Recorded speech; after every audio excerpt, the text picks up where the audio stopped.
खुलासा इंडिया में आपका स्वागत है। हम आज प्रतापगढ़ संसदीय सीट जिसका नामिनेशन प्रक्रिया समाप्त हो गई है, नाम वापसी कल होगी और इस बीच कुल 27 पर्चे वैध पाए गए और 7 पर्चे प्रत्याशियों के निरस्त हुए हैं। तो इस तरीके से कल के बाद चुनाव गति पकड़ेगा। फिर भी नामांकन के बाद जितने उम्मीदवार हैं वो क्षेत्र में अपने अपने ढंग से प्रचार कर रहे हैं और चुनावी पारा अब प्रतापगढ़ का भी चढ़ने लगा है। प्रतापगढ़ के जो सांसद हैं वो भारतीय जनता पार्टी से हैं। उनका नाम संगम लाल गुप्ता है।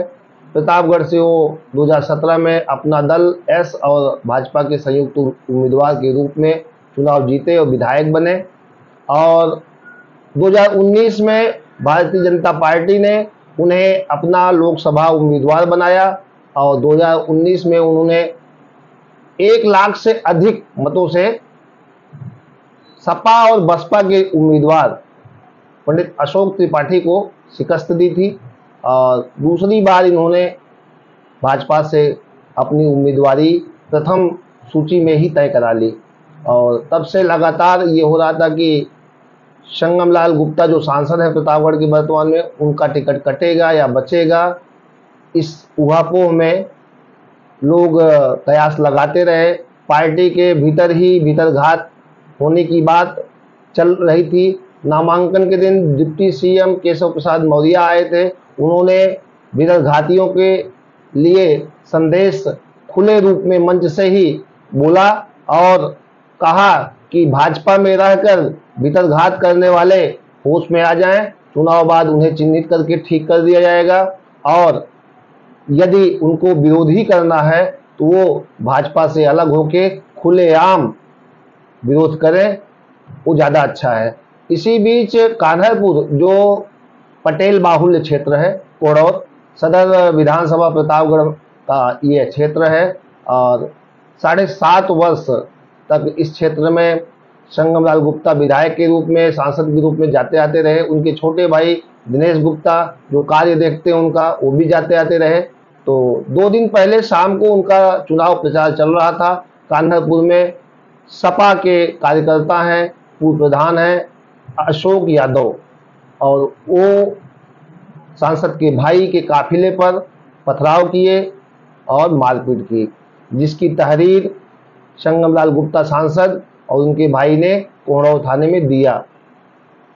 तहरीर पढ़ने के बाद एसपी प्रतापगढ़ सतपाल अंतिल ने त्वरित एक्शन लेते हुए थाना इंचार्ज प्रीति कटियार यशो को और सीओ सिटी को इस मामले में त्वरित कार्रवाई करने के लिए निर्देशित किया और रात में ही पूर्व प्रधान अशोक यादव जो समाजवादी पार्टी के कार्यकर्ता है, उनके साथियों समेत सबको कोड़ौत थाने उठा लाए और समाजवादी पार्टी के कुछ प्रभावशाली लोग उन्हें छुड़ाने का प्रयास करते रहे। इसी बीच किसी ने फोन से सांसद प्रतापगढ़ को बताया कि जो कल पथराव किए थे आपके भाई के ऊपर, उनको पुलिस उठा लाई है, उन्हें जेल भेजने की तैयारी कर रही है। तो वो जहां भी थे चुनाव प्रचार में, भागकर कोड़ौत थाने पहुंचे, सीओ से बात किए।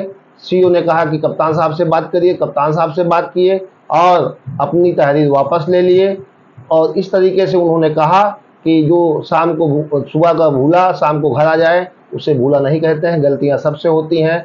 और इस तरीके से अशोक यादव को थाने से बिना जेल जाने गए हुए बचाए और एक संदेश दिया, ददिया दिली दिखाई सांसद ने।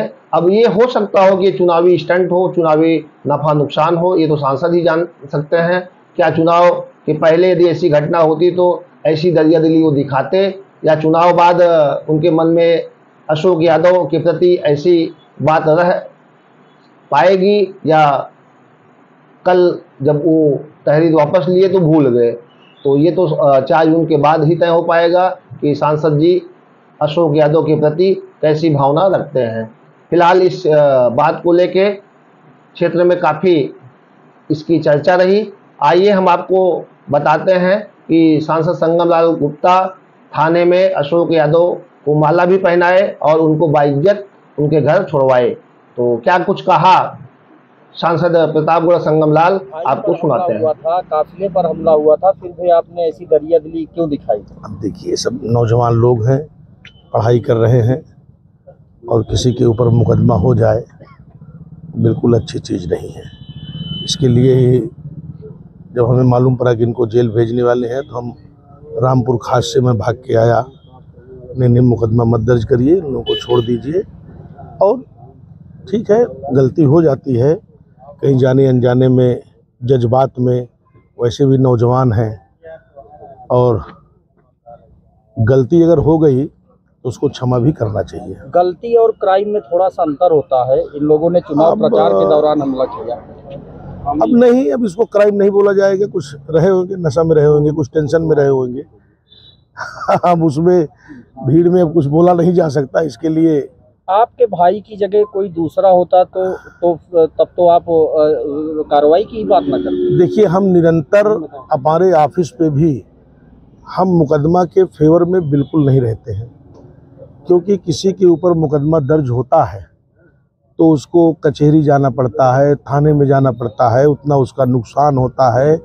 और ऐसे 2-4 मुकदमा हो जाने के बाद व्यक्ति फिर थानों का चक्कर लगाने पड़ता है, फिर वो क्राइम के लिस्ट में आ जाता है। तो मैं वैसे भी निरंतर मैं मुकदमे के पक्ष में बिल्कुल नहीं रहता। और मुकदमा हो, जब हम अपने ऑफिस में लोगों को बुलाकर, अगर 2 लोग झगड़ा किए हैं तो मेरी यही कोशिश होती है कि दोनों सेटलमेंट करें, मुकदमा ना हो पाए। ठीक, थैंक यू।